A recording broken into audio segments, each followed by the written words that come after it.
everybody, and welcome to today's virtual Commonwealth Club program. I'm Dee Dee Myers, Senior Advisor to Governor Gavin Newsom and Director of the Governor's Office of Business and Economic Development. So first, the club would like to thank the Bernard Osher Foundation for supporting today's Good Lit event. And it's my pleasure to introduce my friend, Senator Amy Klobuchar, author of The Joy of Politics: Surviving Cancer, a Campaign, a Pandemic, an Insurrection, and Life's Other Unexpected Curveballs. For over 16 years, Senator Klobuchar has served as a U.S. Senator and was the first woman elected to represent the great state of Minnesota.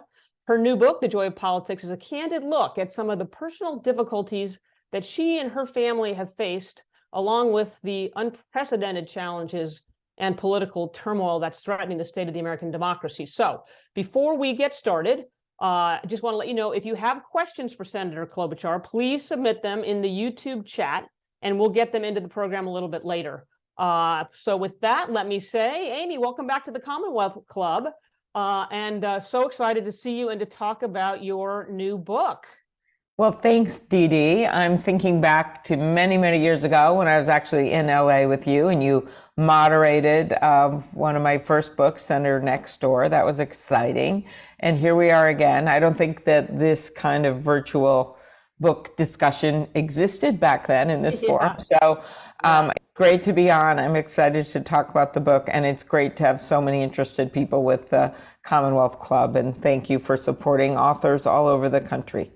Yeah, and the Commonwealth Club, as you know, is a venerable institution here in California. So we're delighted to have you in the state virtually. The president was here today, so that was exciting for us. And you know, I remember I was thinking today about the first time we met, which was many years ago, when Senator Wellstone invited me to come to a fundraiser during your very first campaign for Hennepin County District Attorney. And I remember you talking about your dad then, and here we are a couple of days past Father's Day, and I know that you lost him. I just want to, you know, he's a theme not only in this book, but in your previous book, The Senator Next Door, and just wondering, you know, what kind of an effect has he had on your career, and how did he help shape the senator that you've become and the person that you've become? Well, sure. Well, thanks for asking, Dee Dee. And I remember that time well, because I was running for county attorney, which is like the DA for about 45 jurisdictions, Minneapolis, and I was the first woman running for and getting that job. And you were my only celebrity. You were it, man. You were in town for Paul, and you came over to our event. So that's the first thing. And then as for my dad, yes, he was a force to be reckoned with. He grew up in a hardscrabble mining town and went to a 2-year community college, and then finished up at the University of Minnesota with a journalism degree, and started out in North Dakota with the AP, and actually came, after serving during the Korean War, came back to the Twin Cities, where he and 2 other journalists were the ones to call the presidential for John F. Kennedy. Because my dad predicted California had been wrongly called, as I remember, had been wrongly called for JFK, and then it went to Nixon. And Illinois was just kind of a mess, and so Minnesota was the one outstanding. Yeah. And the story was he was the one that called it, so that was cool. And then he went on to be this incredible journalist, newspaper columnist of the year nationally, sports writer for the Vikings, wrote a book, 23 books, but one of his books was called Will the Vikings Ever Win the Super Bowl? Which is sadly still relevant today. So Yeah. He climbed the mountains the world over and really took on people's causes. And I guess that's part of my interest in politics, since we had no political background. But through his column, people would write in with all kinds of problems with banks or different things, and he would just interview people, write funny stories about it, and help them out. And I still have people sending me yellowed versions of his column that had hung on their refrigerator door that would say, you helped my grandma at a really hard time. You wrote about my niece's wedding. You know, it was unbelievable. And he changed people's lives in that way. And so we lost him about 2 years ago to Alzheimer's. It was late onset, but that's never easy. But to the end, he was holding court in his little room in the assisted living, and he was still using such a vocabulary of words that the Liberian, a lot of the assistants were a Liberian. We have a big Liberian population. They were learning new words from him all the time, and they would have the dictionary perched next to his bed. It did get a little funny when they'd say things like, "Now, when did he have lunch with Isaac Newton?" I'm like, "He did not have lunch with Isaac Newton." But he really just was sort of, to the end, a man of faith, someone who had a great sense of humor. And so I miss him a lot, but it was good to be able to write a tribute in this book to him, because he wrote the tribute to so many people, as he called them, ordinary people doing extraordinary things.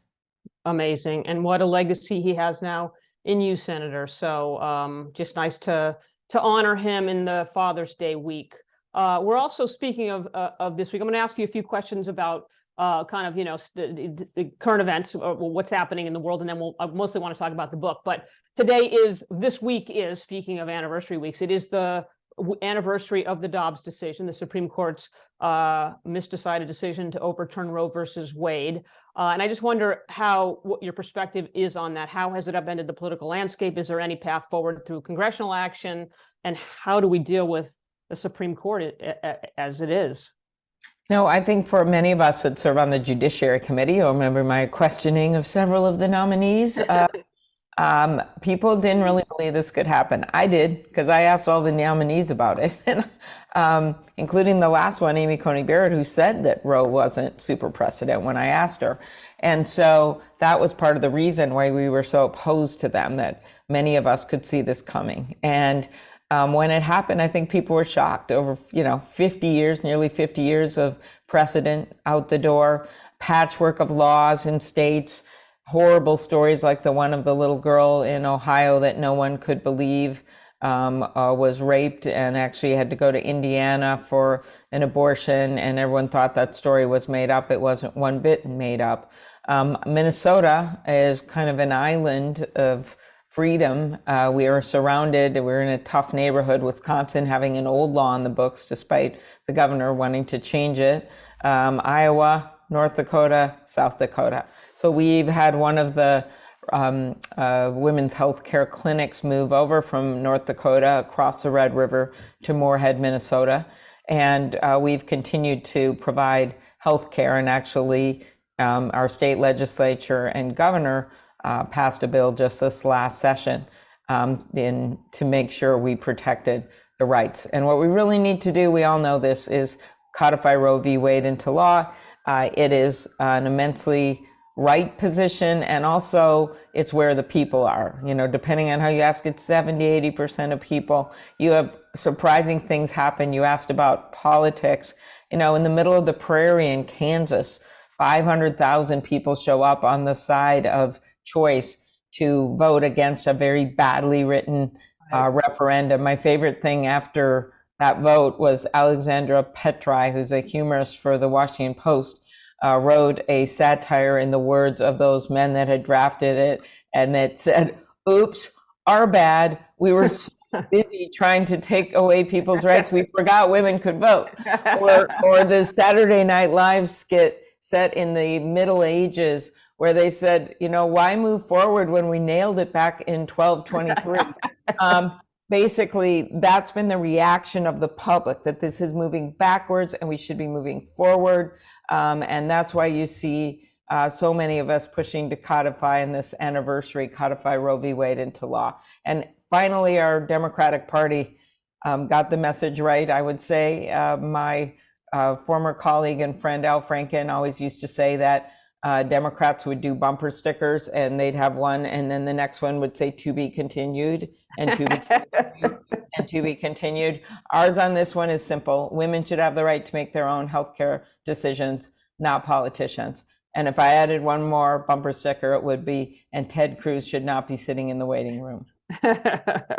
No, a good points all. But you alluded to, and you talk about in the book a little bit, that this has been a concerted effort by the Republican Party, right, to not only take over the court by, going on a state by state level, winning state houses, controlling redistricting, all those things. And now they're doing the same thing with voting rights. And so how do we make Democrats more, understand that this is a war of attrition on the ground in the states? It's not all going to happen in Washington.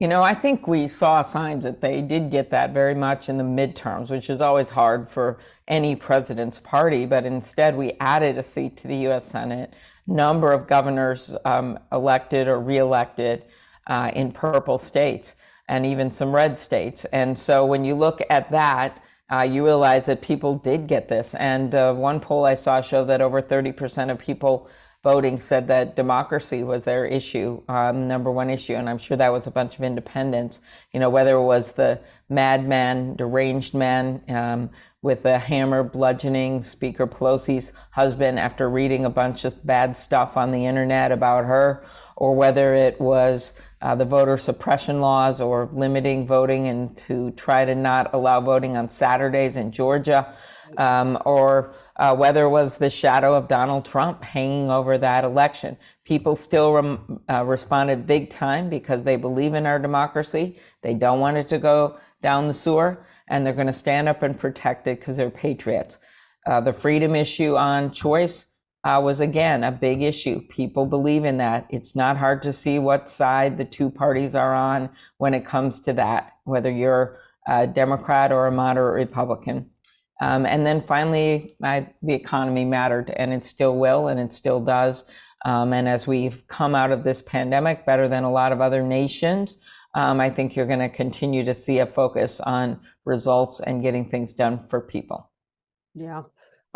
So we have our work cut out for us, but we're here to do it. And so let's get into the book a little bit. And there's so much to talk about in there. 2020 was an insane year for you, right? It was the true definition of annus horribilis. You ended your presidential campaign. To much joy, endorsing Joe Biden.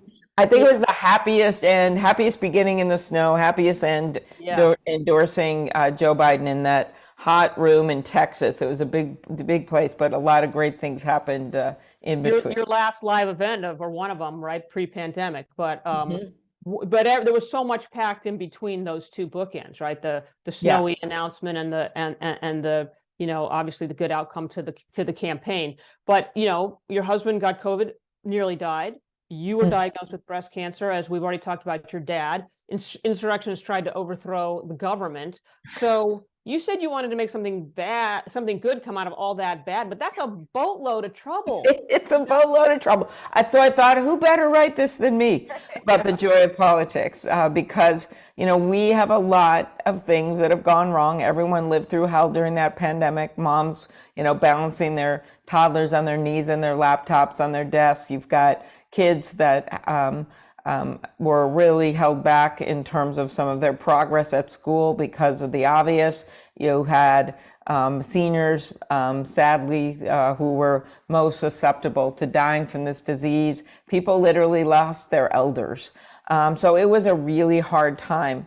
But we came out of that. And I do believe that in politics, just like in everything else, yes, you lament the setbacks, and there were some hard ones. And we'll talk about them, I hope, tonight, the insurrection center. But you also have to rejoice in the comebacks. And for me personally, that meant my husband got COVID early on. He was on oxygen for a week. There were no treatments at the time. There was no vaccine at the time. But somehow he made it through. And it really makes you appreciate those you love every single day with them. Same thing with the breast cancer. I had a low level, stage 1A. And I was in the middle of doing the hearings on the security failures after January 6th. I was in the middle of leading a bunch of bills, including the Freedom to Vote Act in the Senate. But I just shouldered through with an amazing family and amazing doctors and nurses at Mayo Clinic, and got through radiation. And it, again, was just this moment of gratitude. And one of the most amazing things about it was being able to help other people by announcing that I had it. I had so many letters and emails and texts from people who had put off their mammograms during the pandemic and realized, oh no, it's been 3 years. And then they went in and got it. Some of them found out they actually had cancer. And especially one woman I never met who contacted our office is now doing great. I got to call her and find out how she was doing. So, those again were the comebacks. There are comebacks in all of this. How did you decide? Because you, at first you kept your diagnosis private, which I think is the right of every patient to decide how to handle it. But then you decided, did you always know you would eventually go public? Did you just want to kind of get through the treatment? I did. I just work in a workplace where if you tell like one person in 2 days, you're getting a call from the press, honestly. So, everyone knows. And I wanted to get through it in part because my dad was dying and this was supposed to be his time. I had to lead those hearings with Senator Blunt and a few other senators. I had to lead that bill, the Freedom to Vote Act, and do the negotiations. And I just thought, I don't want this about me right now. If I had missed a bunch of work, which I didn't have to because it was stage 1A, it turned into a lumpectomy and was not as serious as some people have, and like not as long a radiation period. But if I had missed work, then it would have been different. I would have told people then. But I just decided I want to get through these few months, and then I made the announcement shortly, a few months after I found out. Yeah, I do like the Congress may be the gossipiest place on earth. If it's not the members, right, it's the press, and it's the intersection. But one of the stories you mentioned in the book that I just thought only someone like you're obviously an incredibly public person.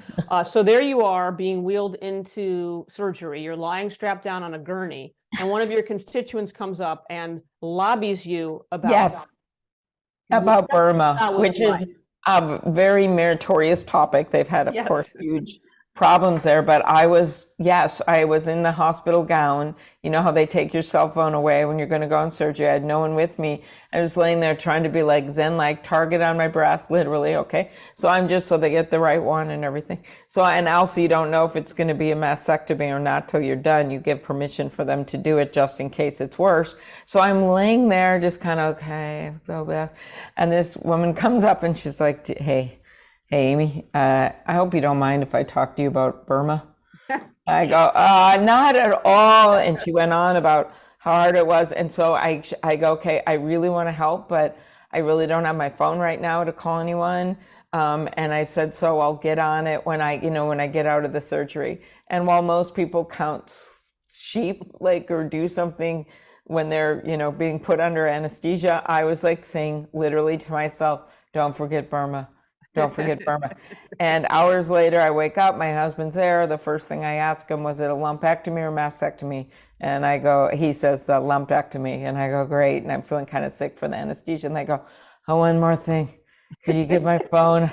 I got to write the staff a text about Burma. That actually happened. So that wasn't like everyone else experiences, but it happened. Maybe we're going to work on the boundaries a little bit going forward, just a tiny. Right. There's not a lot of boundaries when you're a senator and you got to help people out. Everything is all mushed together, which it definitely comes with the territory. So one of the things you do in the book is, in addition to telling your personal stories, obviously, which we'll continue to talk about, but you have some kind of life lessons and some other kind of, I don't know, words to live by, if you will. And one of them was a woman who was dying of cancer, who wrote to her kids, writing kind of an obit for her kids. And she wrote, may you always remember that obstacles in the path are not obstacles, they are the path. How did that help you? And how do you think, what do you think it means for the rest of us? Yeah, I think as we all think about our lives, especially these last few years, that everyone had these obstacles, and you can just let them paralyze you so you can't move because you keep thinking, why'd this happen to me? Why did I get all this at the same time? That is your first reaction. It should be, I think, because you feel pretty bad if you get some bad news. And then trying to put it in perspective, not just saying, there's the typical, a lot of other people have it worse than me, true, but it's also then trying to see the obstacles as your way to get there. And when I look back at my life, my dad struggled with alcoholism through his life, and that taught me a lot about people with addiction. And when I got to the Senate, it gave me the ability to be able to work on that. Or when our daughter was born, she couldn't swallow, and she was really sick. And I fought for one of the first laws in the country, which you guys remember it, working with Bill Clinton, that then became a national bill guaranteeing new moms and their babies a 48-hour hospital stay. Or when we were given the worst of all situations with a smashing 50-50 majority in the US Senate in the last Congress. Yes, that was our number with just a tiebreaker from Vice President Harris. We somehow, after everyone was down on, oh, what do you guys get done, da, da, da, we somehow, during the summer, right before the midterms, passed phenomenal legislation, biggest investment, as these fires are raging in Canada, biggest investment in climate change, no one knows this better than California, in the history of America. Or finally taking on the pharmaceutical companies to say you've got to have negotiations under Medicare. I would even go with more drugs than the ones that we listed for negotiation. We finally were able to pass the semiconductor bill, so we make chips in our country again. Again, big for both Minnesota and California. The work that we did on voting on a 99 to 1 margin, or 98 to 1, that Sweden and Finland should be in NATO, and standing together on that. The only no vote was Josh Hawley, Didi. And guess who got to follow him on the floor with all the Swedes and Finns in the gallery cheering in their military? That I did. And then the gun safety bill, which we all know was just a beginning, but the fact that we, on a bipartisan basis, with leadership from Chris Murphy and John Cornyn, and a group of us were able to move that bill to finally say, okay, we're going to close the boyfriend loophole. That was my bill for over a decade. And we're going to put more money into mental health. And mostly it showed that we had the ability to stand up to the NRA for a change, especially on the Republican side, obviously. So there were a number of things that were not everything I would have done, but I think it was a lot farther than people thought we could have gone with a 50-50 majority, including, by the way, the infrastructure bill and the broadband and everything else we did. Right. And those bills are also critical to us here in California, right? The IIJA, which will allow us to rebuild our infrastructure, the IRA in particular, which will accelerate our transition to a zero carbon economy. And we're really grateful for all that work. Plus, we're also trying to be on the cutting edge of stopping gun violence and keeping our kids from getting killed at school, among other things. So thank you. Yes, guys, and I've appreciated the governor's words on all. It's just everyone in every state has encountered these mass shootings. And yeah. it's a horror. It's a horror, and we'll keep fighting. But you know, in the book, so another area that's like this is, I think, when your husband, right, had COVID so early and so seriously, and that led you to lead efforts to try to get a vaccine and get it accessible to the American people. It was for me seeing it happen, and just suddenly, you know, he was talking to him on the phone. Remember, we're just starting to figure out what we're going to pass, and he's acting sort of stranger and stranger, not remembering what I said. And finally I get him, you've got to drive yourself. At this point, we know he's most likely has it, but it took 10 days to get the COVID test back then. Wow. And he finally just drives himself to a small hospital in Virginia. And they meet him in the parking lot, and then they do these tests, and they're like, you have pneumonia. And so for a month, when he talked, he would like a hitch in his breath. And it was just so lucky his oxygen levels were down to the 60s that he didn't have to go on a ventilator. And it was just, as we know, it was pretty much serendipity sometimes who got sicker than other people, though age, and he's quite young, he's in his 50s. You know, that wasn't really the reason. So he just was out for drinks with a friend of ours before Donald Trump had revealed what we now know he knows from Bob Woodward's book, that he knew then, that so much of it was airborne. But back then it was just much more thought it was on surfaces and things. And so this friend of ours was coughing, but he didn't have a temperature or anything. And he later found out he had the antibodies, and that was the only time he was sick. So he was kind of a, you know, what we now call a super spreader, but didn't know it. Yeah. I was supposed to go with them. I didn't go out for a drink, and my husband did, and that's what happened. Yeah, and it just puts you right back into that time when there was so much uncertainty and so much Ah, fear, and people not being able to see, like you weren't able to see him. So no, we were just, I would just talk to him on the phone. I would call, he would say things that again, because he'd say, well, I got to get out of here because my oxygen's at 97 or something, so it's wrong. And I call the doctor, why is he still there? And they go, that's on oxygen. That's what it yeah. is. So Oh my you God. can't even check on elementary things because you couldn't be there. So yeah, things have come a long way since then, but Yeah. that's what it was like back then. So, well, I'm glad he survived and as well, and that Yes. we all mostly got through this, although there was certainly a lot of loss and a lot of pain. But speaking of that, another life lesson that you talk about comes from Hubert Humphrey, who said he remained, despite everything that he went through, that he remained an optimist with joy, without apology about the country and about the American experiment. And then you also talk about Paul Wellstone, right, who, after Yeah. losing a hard-fought vote on the Senate floor, told his gloomy staff, okay, we lost, but where's the joy in this office, right? What happened to the joy? What's up with you people from Minnesota? What is all this joy in politics? I Well, mean, that was actually a signature Humphrey quote, which the politics of joy. And he was the happy warrior, right? And was someone that accomplished an incredible amount, not just as vice president, but in the Senate. And in part was that he just loved his work and it was contagious in a way.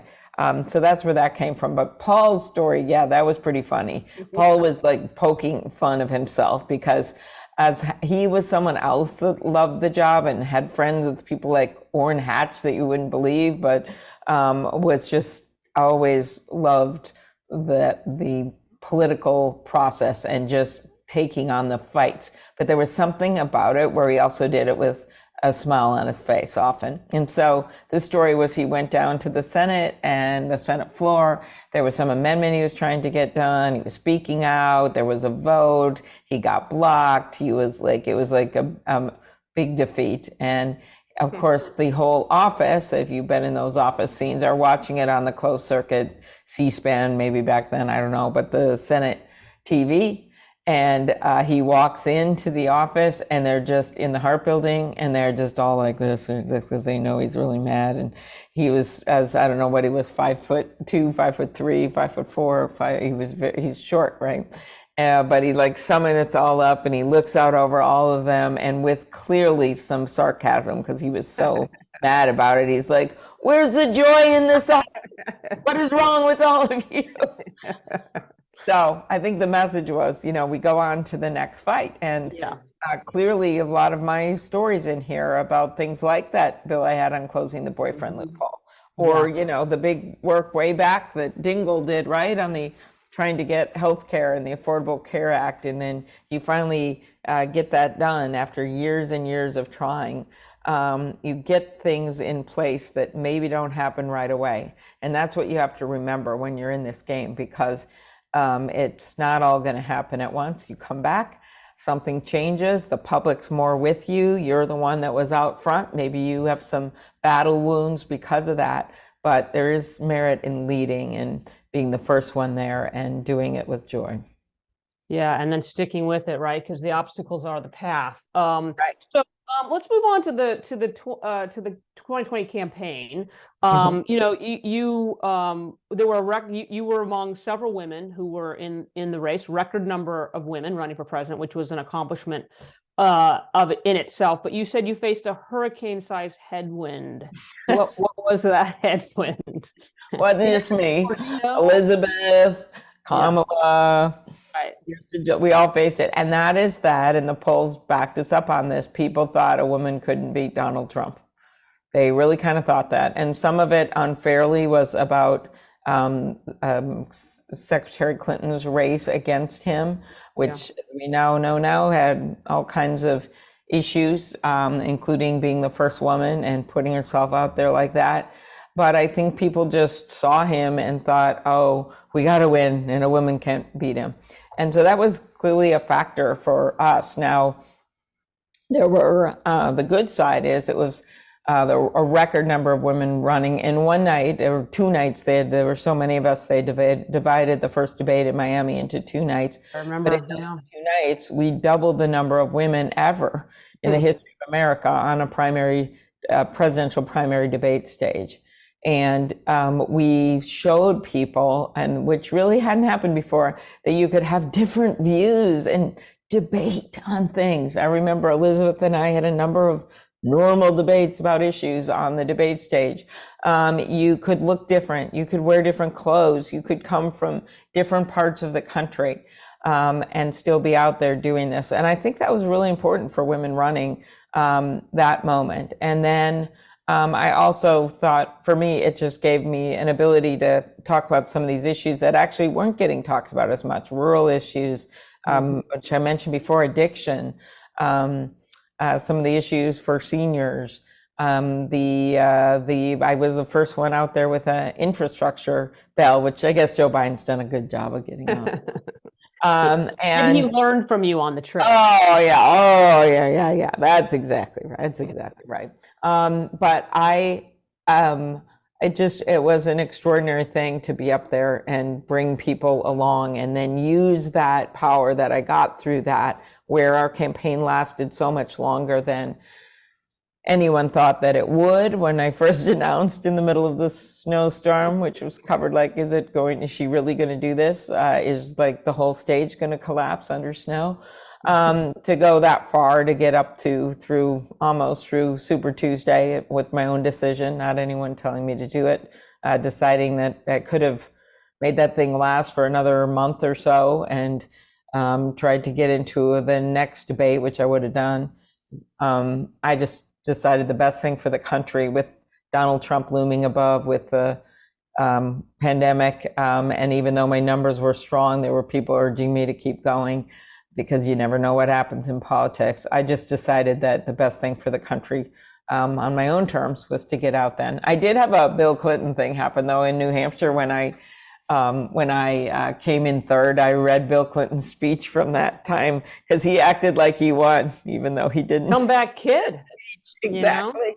And that was fun that night. I remember looking at his speech from New Hampshire as I was doing mine, and that was fun. And we had a surge, but it was kind of too late to be able to, while the money started pouring in then, to be able to build the infrastructure that we needed in these other states, not just Nevada and South Carolina, which was clearly going to be Joe Biden's, but in some of the other states. But it was still an extraordinary experience. The people that we met, that are just in my memories forever, they were incredible. The woman on the Nebraska-Iowa border, whose whole house had been taken down from flooding, just standing there with binoculars and saying to me, I just love the kitchen. I love the kitchen. I would always sit in the sun in the kitchen. Or the guy that just started bawling because I brought up John McCain, who was a good friend of mine, in one of my talks at a town hall. And he was crying, and then he told me that his son had been in the military, his son committed suicide, and that he had also, the man himself, had served in Vietnam and loved John McCain, and was so upset. It was around that time period that Trump was, it was in the past, had been going after John McCain. And we had, I think, we had just lost John McCain. Yeah. Those stories are, they leave a permanent mark on you. But you mentioned John McCain. This is a little out of order, but you tell some funny stories about sitting next to him at the inaugural in 2017.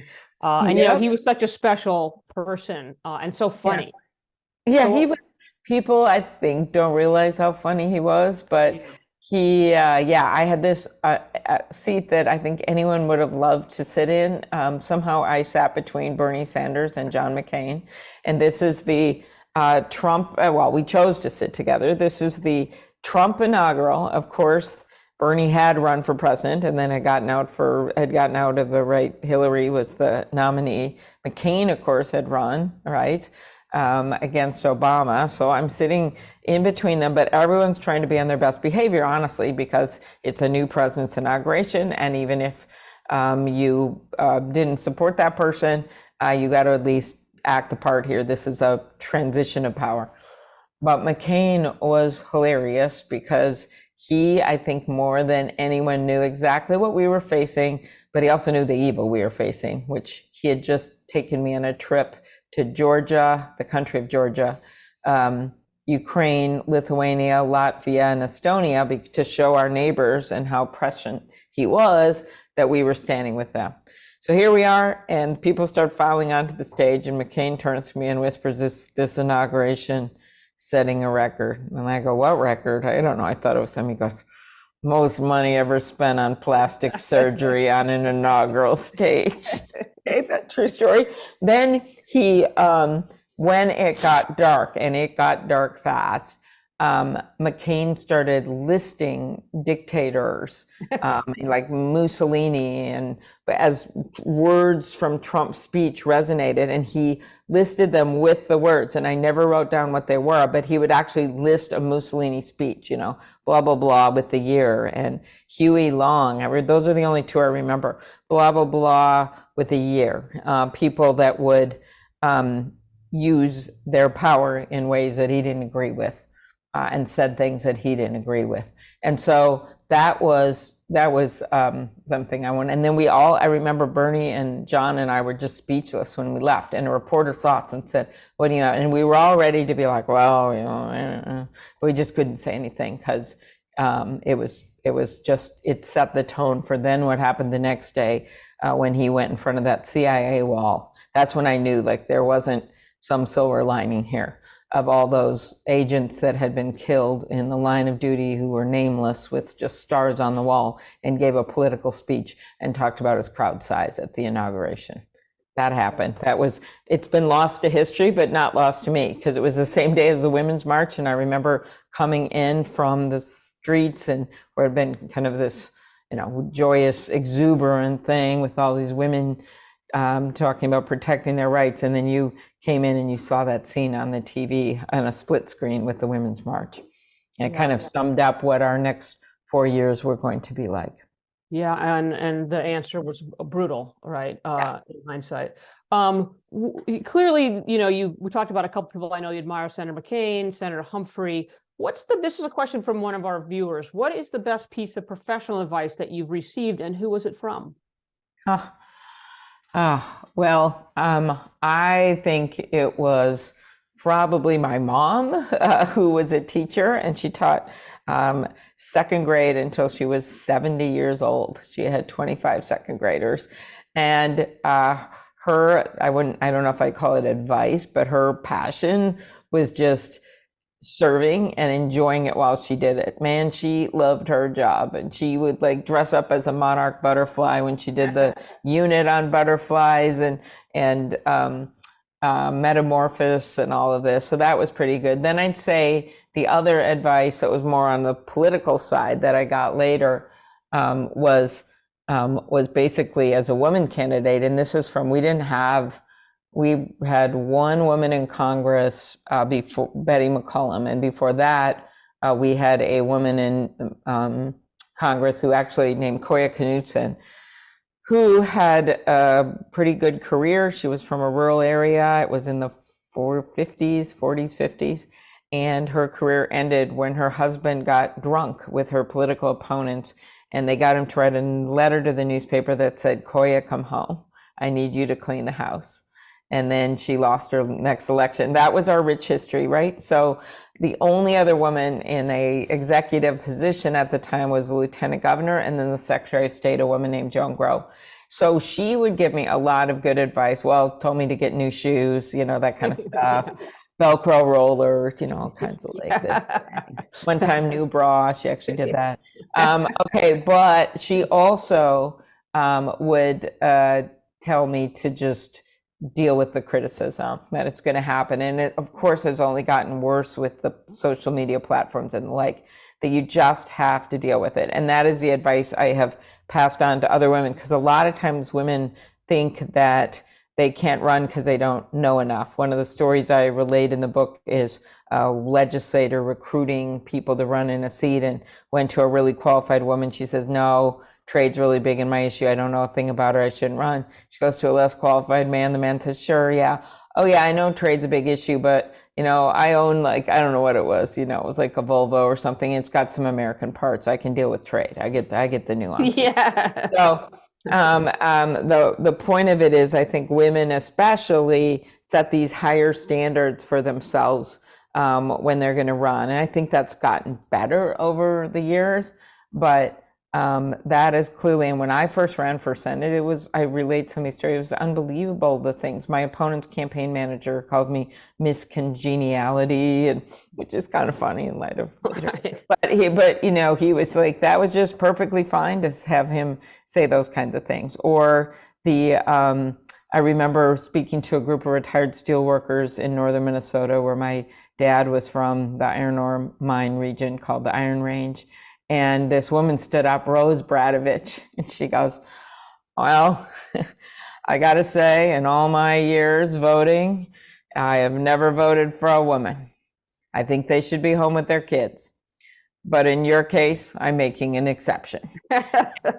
Well, two funny things is, one, the mayor was a woman, and she later told me at that moment she knew that Rose Bradovich had never voted for her before. But then the second thing was that Rose Bradovich would send me like $5 every month after that. So, you kind of, it was a time where people were more outwardly talking about those kinds of things, and you had to overcome it. We had two women candidates lose, who were both very well qualified, the former state Senate majority leader and the former Secretary of State, the woman I mentioned. And so there were a bunch of reporters that would ask me all the time, I don't know if a woman can win, a little like this Trump thing. Can a woman win? And are you running as a woman, all this stuff. And then I'd always say, no, I'm running for what I want to get done for people. And I'm running as my work as prosecutor. I would list these things that I'd done pretty simply. And then I said the weirdest thing. I go, and if I was just running as a woman, and no one would say this now, how would I win? Because I'm looking around and half the room is men. And so, yeah. And then the men would all go, yeah. So yeah. I think there was a little bit of, they had been told over and over again, that's why they should vote. And it was really important to make more than a case than that. And so, that was those times. It was as you remember, a much different time than it is now, but some of those mindsets still exist. No doubt. We're still, so we've made a lot of progress, and yet we're still fighting some of the same battles. Another question from the audience: what is the best part of your job, and what is the most challenging? I think you've some of it, but one of the best parts of my job is just getting things done, and yes, passing bills in Washington, and I have a good track record of that. But it's also when you do little things for people at home. It's an unbelievable thing to walk into a graduation. I did 10 this last 2 months. Walk into a graduation and have a kid come up beaming and say, you helped my mom and me when I was a little kid. You helped us get into this country, and we wouldn't be here. And it's like family lore. They've got the letter when we helped them, whatever it was at the time, a visa, to immigrate to our country. They are there, and they believe, whether it's true or not, that they wouldn't have been there without you, and without our staff, most significantly. It is getting, a veteran benefits that got screwed up with red tape. And I still remember the guy that lost his leg. It was either in Iraq or Afghanistan, and he loses his leg, and he has a letter that says, we don't have proof that you lost your leg. So he didn't have a leg. Okay. So we were able to fix that very quickly by making some calls. Along those lines, okay, one more amusing one. I had a guy that for 15 years, the IRS believed he was dead, and he kept trying to pay his taxes and get his taxes, and they kept writing, you are deceased, this person is deceased. And so when he told me the story, he's we finally fixed it, and he got a few $1,000s back for over the 15 years. But he's like, it really feels good to have your government acknowledge that you're alive. He said it on TV, on Fox. He's like, for 15 years, no one would admit I was alive. And I got kids. And you do kind of wonder how it got to this point, but it did. And it was because his name was wrong and something. So there are those things, but then there are just those moments that, that when you pass the bill for the guy whose kid got killed in a swimming pool because her intestines got pulled out and maimed, and this had happened like 4 or 5 of these every single year. And we finally passed a bill to have some standards for the pool drains, which wasn't even that expensive. And then you get to call the dad from the cloakroom who literally thought that a freshman senator was going to be able to get that bill done, even though I never thought that we could. That's something. And then to find out, 15 years later that no one has died since that time that same way, when they used to all the time. Bill was, by the way, named after Jim Baker's granddaughter, Right. Who died in the same way. So we worked with their family. So those are just things that are, you get you through the really hard times. The hard times are, of course, just the frustration of, oh my God, I could just go on and on. But see, I'm not lamenting the setbacks. The Afghan Refugee Act right now, I'm a big believer in immigration reform. I think that no great nation has gone forward and expanded with a shrinking workforce. And I think we just in general need to have immigration reform for our economy. But in the case of the Afghan refugees who are here, 80,000 of them, the majority of which have letters from our own military vouching for them, chief of mission, 40,000 of them explaining they'd been interpreters in Afghanistan, that they gathered security, that they were at great risk, and they were just sitting there. We have a model when the Hmong came after Vietnam. We basically took them out of limbo with their status, with a path to citizenship. And Lindsey Graham and I have a bill now, along with Senator Wicker, Moran, a bunch of Democrats, to put them on that same path. But we just keep getting stymied. I think we have a very good chance of getting it done this year, but that has been a frustration. Dealing with trying to get rules on the tech companies in place has been highly frustrating for me, just because I think we need to have some rules of the road for privacy and competition and other things. As my husband said to my daughter, which I recount in the book, last summer, be nice to your mom this weekend. She's taken on the 4 biggest companies the world has ever known, and she just got banned from Russia. So that kind of, those are moments, but making friends in high places. Yeah. Mm-hmm. Yeah. Making friends in high places. Yeah. So it is obviously it's a daily challenge, right? The daily joys, the daily frustrations, and then there are the epic moments. And I don't want to let us get through this without you talking a little bit about what it was like to be in the Capitol on January 6th. Sure. And your role in that historic moment. And then that was forward to 2 weeks later, and you're sitting there for the inauguration of our permanent.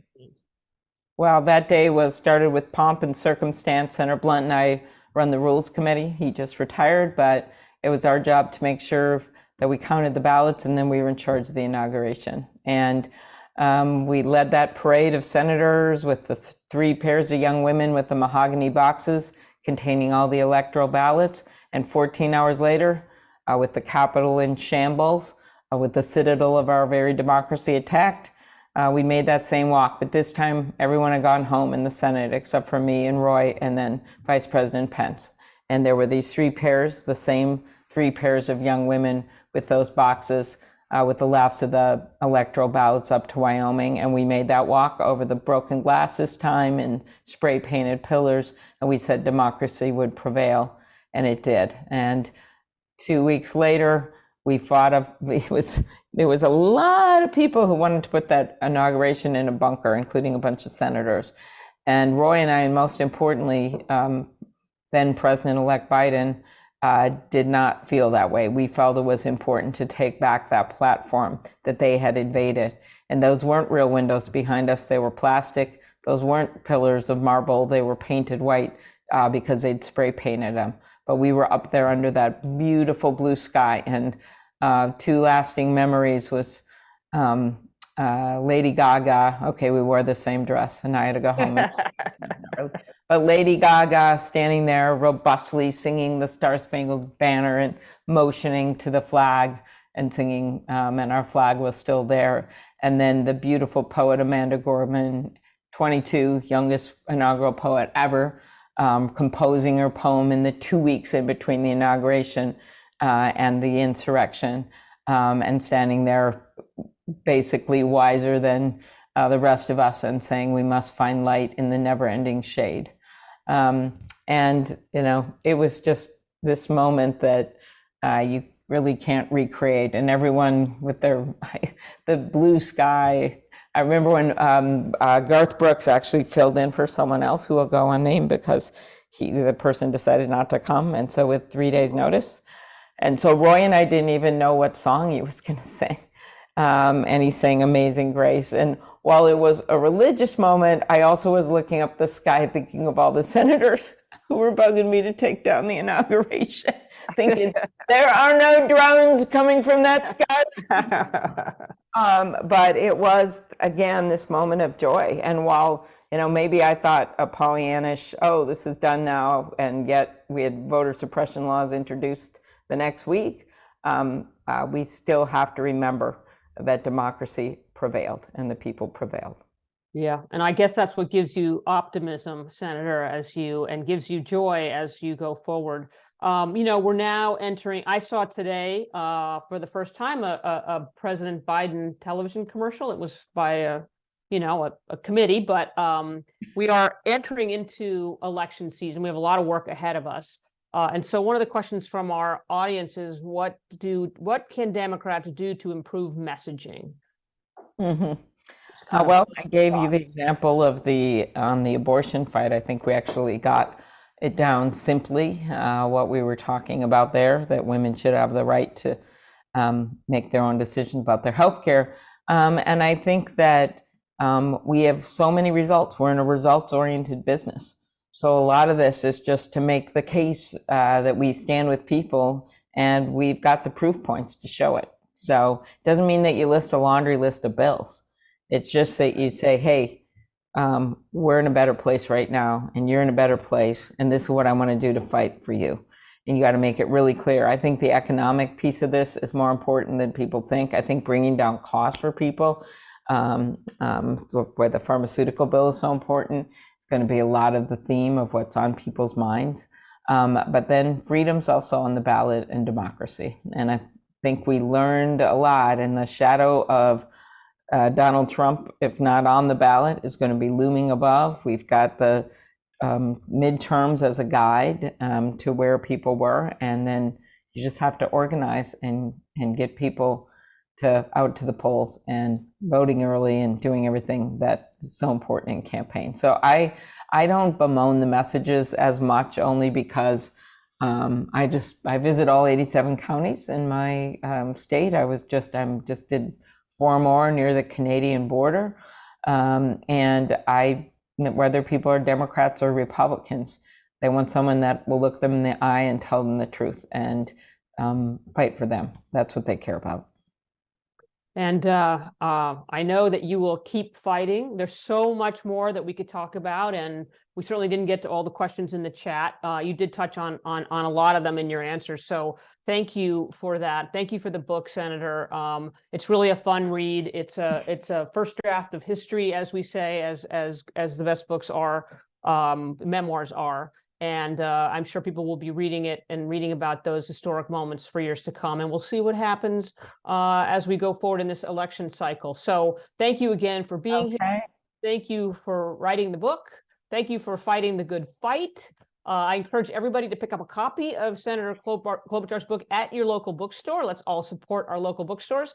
I know I support mine. So that's Chevalier's book on Larchmont Boulevard in Los Angeles. And that's for those of us in LA. I know most of our audience is in the Bay Area. So, and thank you to the Commonwealth Club. If you'd like to watch more programs or support the Commonwealth Club's efforts in making virtual and in-person programming, please visit the website, commonwealthclub.org/events. And with that, let me say thanks again, everybody. Have a great evening. I'm Dee Dee Myers, and it's been a pleasure being with you. Thanks so much. Thanks, Dee Dee.